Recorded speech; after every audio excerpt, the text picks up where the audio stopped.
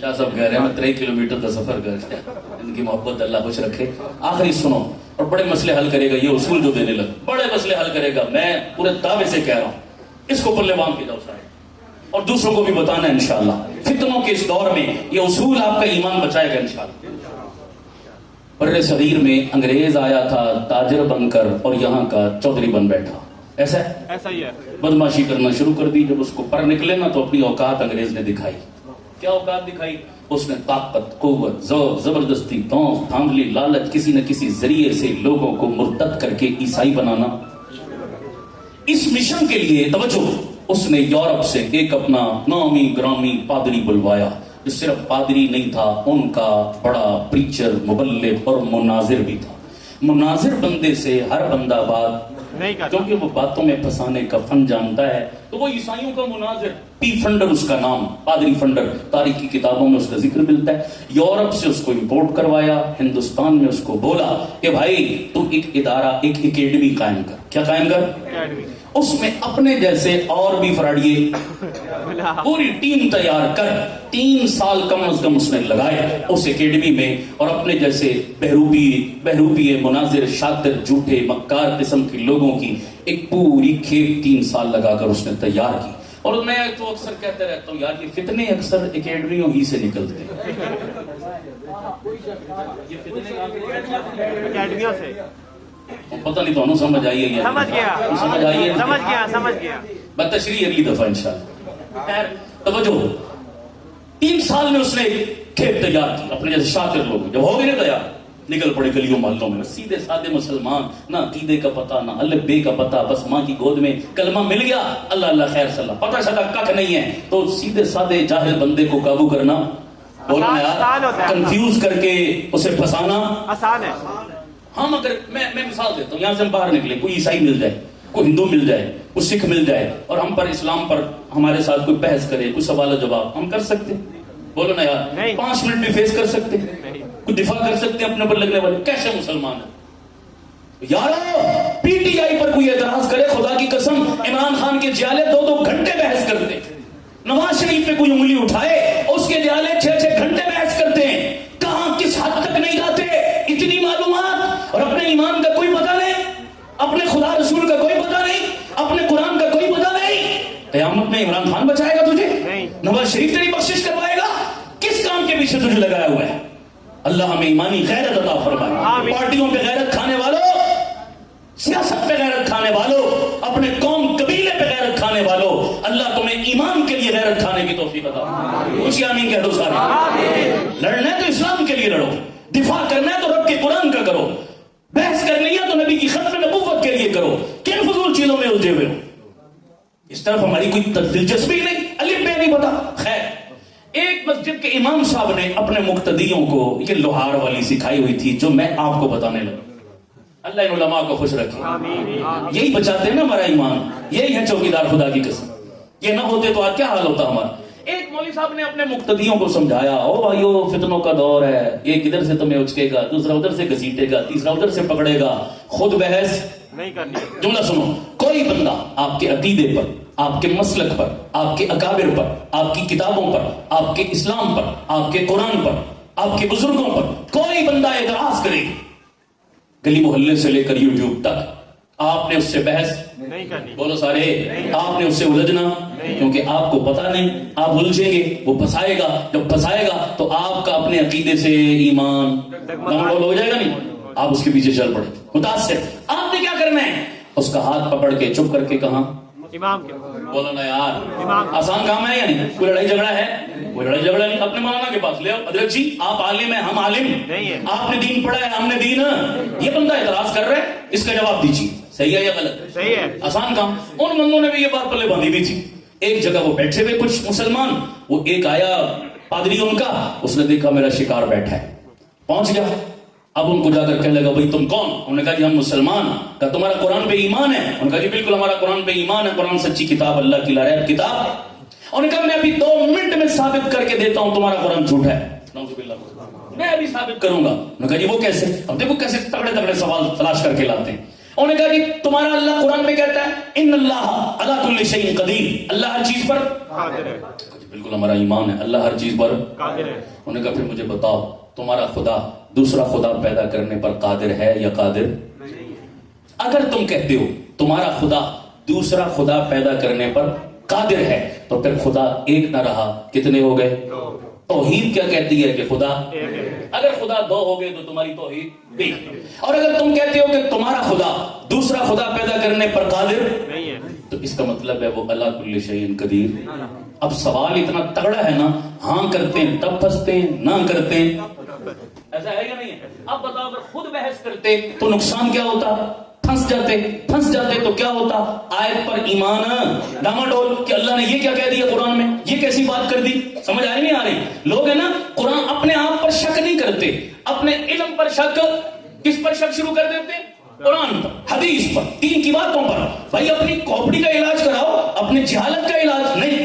یہ کیا کہہ دیا؟ انہوں نے اس کا ہاتھ پکڑا اور سیدھے کہاں لے آئے؟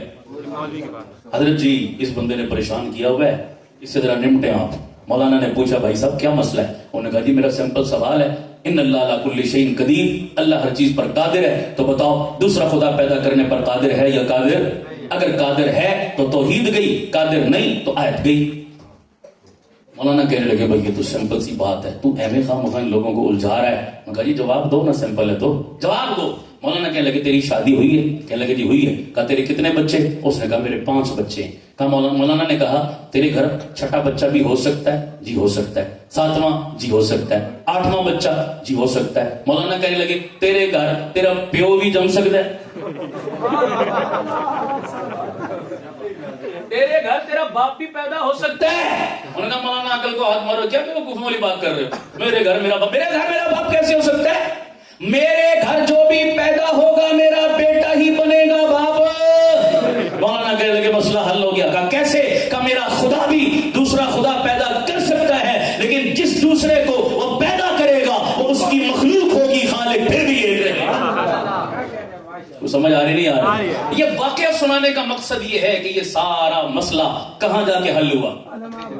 نہیں مجھے دکھ ہوگا, سارے نہیں بولو گے, مجھے جس کو سمجھ آئی وہ بولے. کس کے پاس حل ہوا؟ کس کے پاس حل ہوا؟ اس محفل میں اگر اور کچھ سمجھ نہیں آیا, ایک یہ بات پلے باندھ کے چلے جاؤ, اپنا عقیدہ, عمل, ایمان, نظریہ, فکر, سوچ, مسلک, مشرب, یہ چیزیں سمجھیں گے. اور کس سے؟ گوگل سے یا علماء سے؟ سارے بولو کس سے؟ علماء سے سمجھو گے. دین گھر بیٹھ کر لیپ ٹاپ پر, کمپیوٹر کی سکرین پر نہیں, مدرسوں کی چٹائیوں پر بیٹھ کر, مسجدوں کی چٹائیوں پر بیٹھ کر ان علماء سے سیکھنے سے بھی دین آ سکتا ہے. اس کے علاوہ دین سیکھنے کا کوئی اور رستہ نہیں ہے. سمجھ آ گئی ہے سب کو؟ یہ مدارس ہمارے محسن ہیں یا نہیں؟ ہمارے عقیدے, نظریے, نسلوں کے محسن ہیں یا نہیں؟ ایمان کے محافظ ہیں یا نہیں؟ مدارس سے ہمارا تعلق کیا ہونا چاہیے؟ سارے بولو بھائی رب کے قرآن سے ہماری نسلوں کا تعلق مضبوط. اور آج کے بعد ارادہ کر کے جاؤ, جیسے اعمال کو سیکھا عقائد کو بھی سیکھو گے انشاءاللہ. علماء سے رہنمائی لو گے, پوچھ کر چلو گے. عقیدے پر بھی جلسے رکھا کرو گے انشاءاللہ. تحفظ عقیدہ اہل سنت کانفرنس, اس طرح کا عنوان ہونا چاہیے. سمجھ آ رہی نہیں آ رہی؟ میں نے تو ایک مثال دی ہے, یہ جمود ٹوٹنا چاہیے. میں نے کسی کو گالی دی نہیں, کسی پر کیچڑ اچھالا, کسی کو برا بلا کہا, میں نے پوری گفتگو دلیل پر کی ہے نہیں کی. تو لوگ عقیدے کا نام سن کر اہم خام کرنٹ لگتا ہے ان کو کہ بھئی عقیدے کی بات ہوگی تو فلاں کی پگڑی اچھلے. پگڑیاں اچھالنے والے اور لوگ ہیں, ہم پگڑیوں والے خالی برتن آواز کرتے ہیں. سمجھ آ رہی نہیں آ رہی؟ جس کے پاس دلیل ہو اسے کیچڑ اچھالنے کی کوئی ضرورت ہے. تو میں جن اکابر کا نام لیوا ہوں انہوں نے مجھے عقیدہ سکھایا, دلیل سکھائی ہے, گالی برا بلا کہنا نہیں سکھایا. اللہ ہمیں اس دعوت کو ایک ایک کان دل تک, دروازے تک پہنچانے کی توفیق عطا فرمائے. اس مدرسے کی بہاروں میں اضافہ فرمائے, دن دگنی رات چگنی ترقیاں نصیب فرمائے. یا زندہ ملاقات باقی. وآخر دعوانا ان الحمدللہ رب العالمین.